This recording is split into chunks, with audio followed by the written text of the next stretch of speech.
What's up, everybody? So it is June the 1st, officially my last day in Oregon. I'm on my way back to California. I'm going to sleep at this rest area tonight. I just got finished exercising because this morning I synced up with Daring Danielle.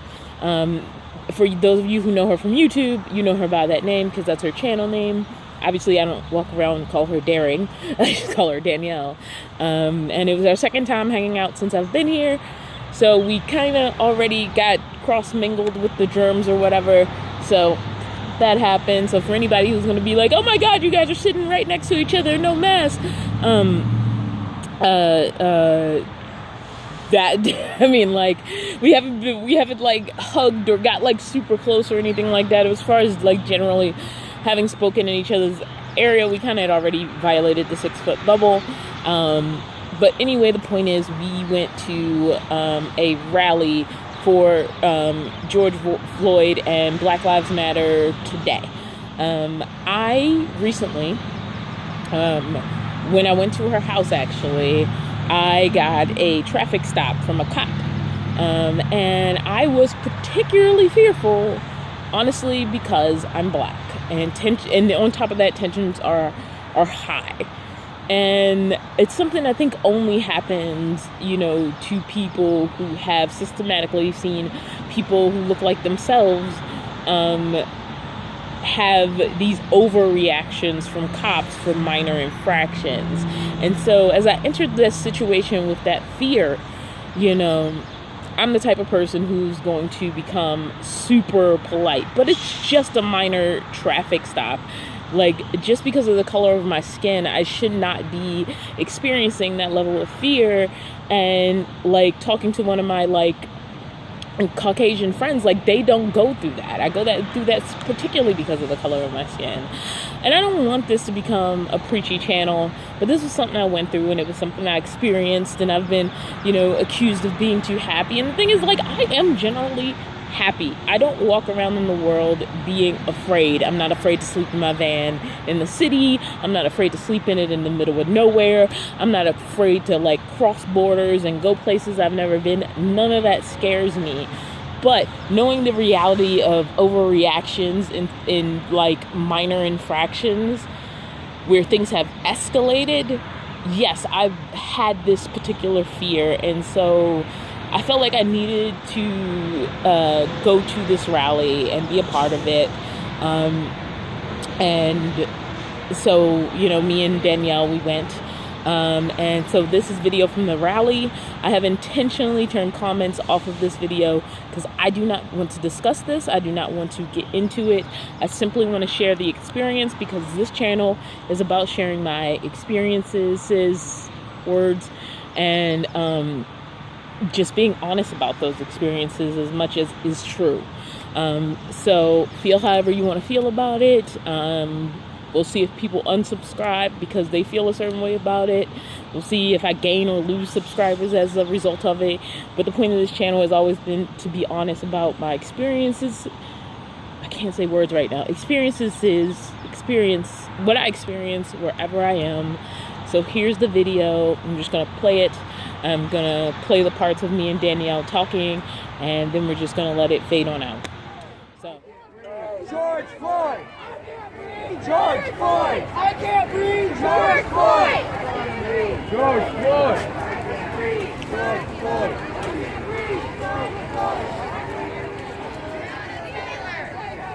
Breonna Taylor! Breonna Taylor! Breonna Taylor! Breonna Taylor! Breonna Taylor! Breonna Taylor! So hi everybody. I guess we're about to exit a protest rally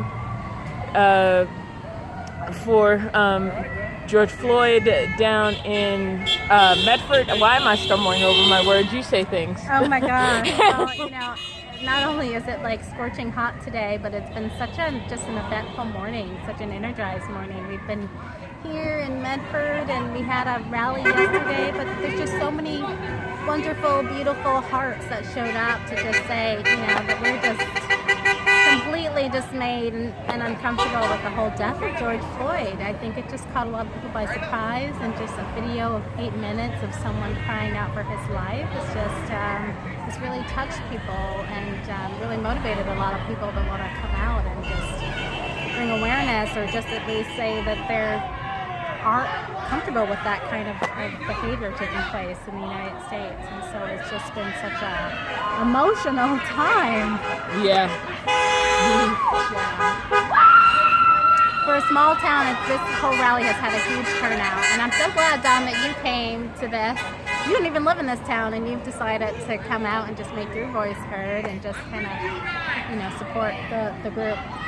Well, I mean, like, it's not like it's an Oregon issue. It's not like it's a, one place issue. Like, this is an issue that's being discussed all over the U.S. right now. Yeah.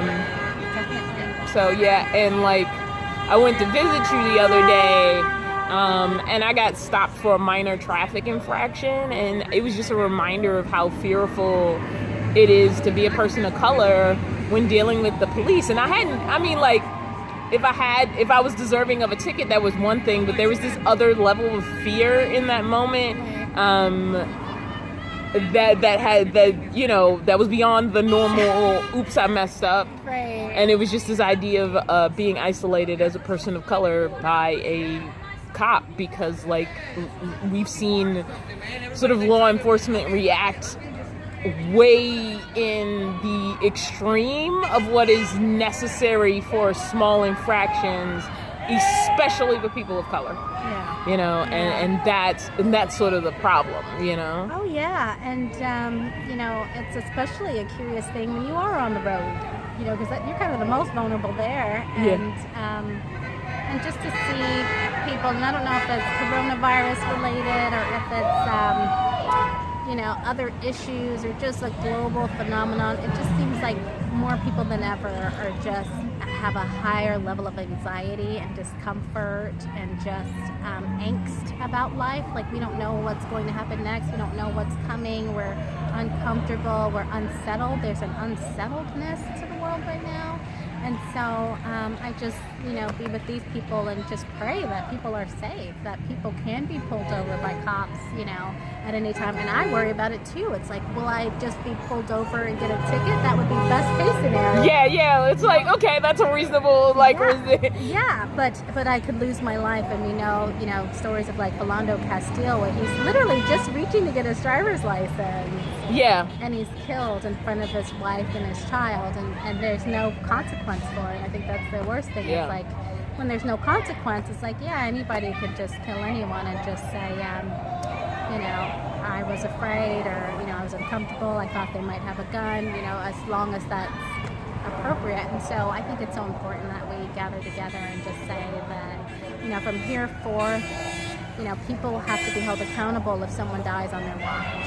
And fortunately, there was someone to film this in the case of George Floyd. But oftentimes, we get pulled over by the police and we don't have anyone. We don't have the luxury of having someone film it or take notice of it or record it on our behalf. And so it's so essential that we're able to somehow hold cops accountable, just so that everyone can feel safe and that everyone can walk with ease and, with their shoulders back and with their heads up, and not have to cower every time they see a police officer because they're afraid for their lives. Yeah. And, in my opinion, even, other cops should be against cops who are using excessive force. Louise, this poor man, lost his life. We saw 8 minutes of video of this man who was already in custody, was already locked up, had already been restrained and apprehended, who was now lying on the ground with someone's knee on his neck because he might have used a forged $20 bill, which is a non-violent offense.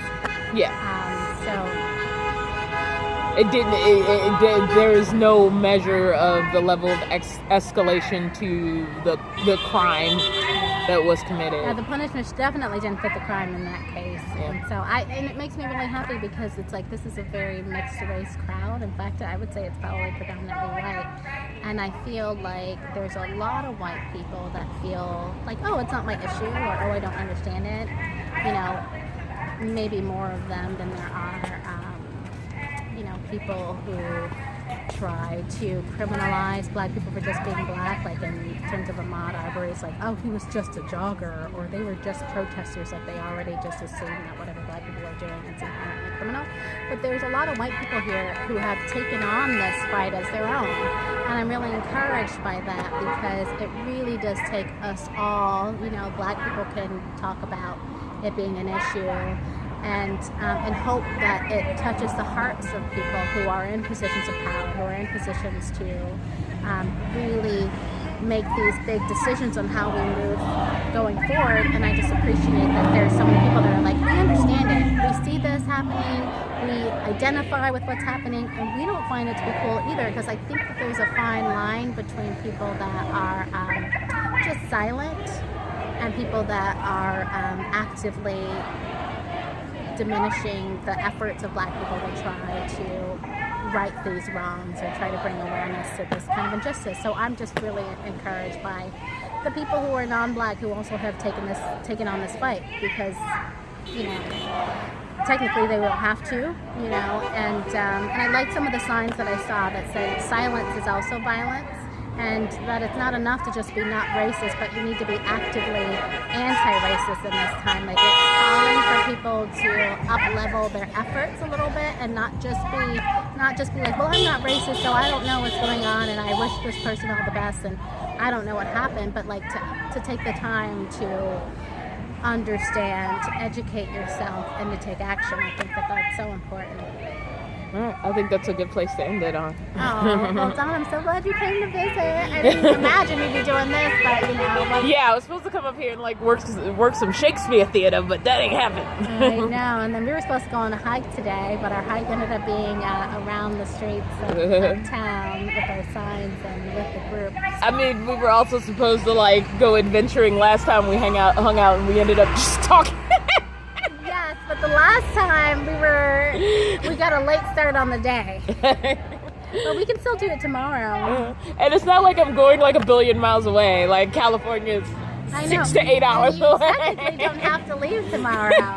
You technically can extend your stay. You're in the van. You got the whole world to your oyster. You can stick around. We can have lots of time to hike. But I guess with all this police profiling, you're probably ready to get on the road. I mean, California might be worse, to be honest. Yeah. All right. Yeah, you might be safer and happier here. You should stay. All right. We're gonna end this right now.